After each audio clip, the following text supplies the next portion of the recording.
Hi everybody, it's Chrissy from Knittin in the Heights. Today I'm on my way to the Bronx to Cortlandt Park. Cortlandt Park is the home of a pre-revolutionary home where there are rumored to be ghosts and all sorts of spirits. There was a Indian Native American massacre on the grounds by British soldiers, as well as there's several stories of different spirits that haunt the grounds. So I will take you there, and I'm also planning to meet some folks today. I was invited to an event for the Daughters of the American Revolution.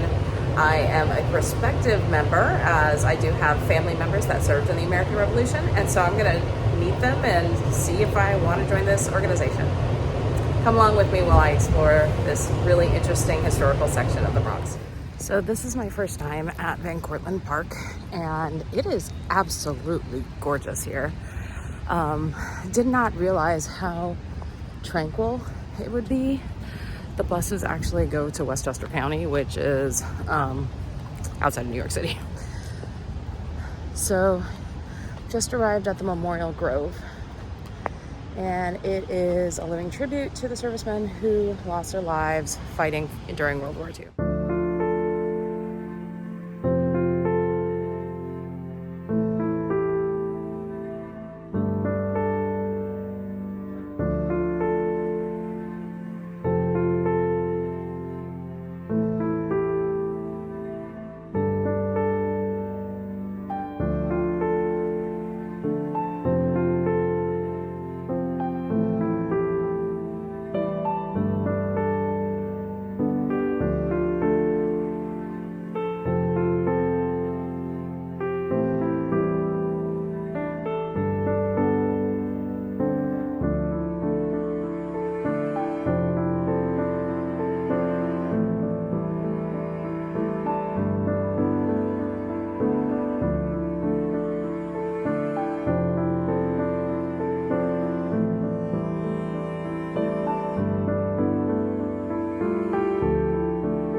Cortlandt Park is one of the most haunted areas in the Bronx.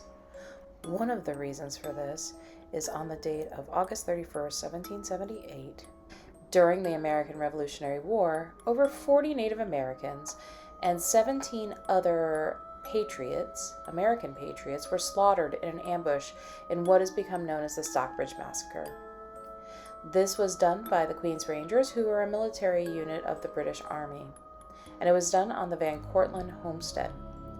The bodies of the people who were ambushed and killed were actually buried in the northwest corner of the park, and because of that, it is not uncommon for people to hear voices and repetitive melodic chants and people who are speaking in a language that cannot quite be made out. Another person who may be haunting Van Cortlandt Park is a Hessian soldier from the American Revolution. His name was Captain Rao, and he was shot during a patrol in the woods surrounding the mansion. He died in an upstairs bedroom in this house. His fiancée sat at his bedside. She was the daughter of a prominent Harlem tavern owner. And on the anniversary of his death, Captain Rao is said to haunt the mansion, and this completely spooks out the entire museum staff.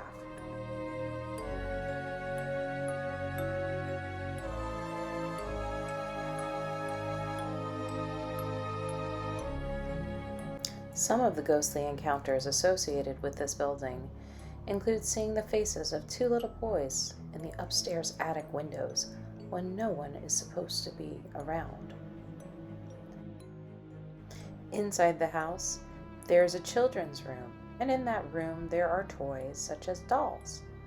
The museum staff sometimes state that these dolls get moved, but no one who works for the museum has moved them. They also note that from time to time, doors get closed, but nobody closed them behind them. Looking at this beautiful, peaceful house, one can only imagine that the spirits have just decided to stay here, as these people may have had some of their happiest memories in this home.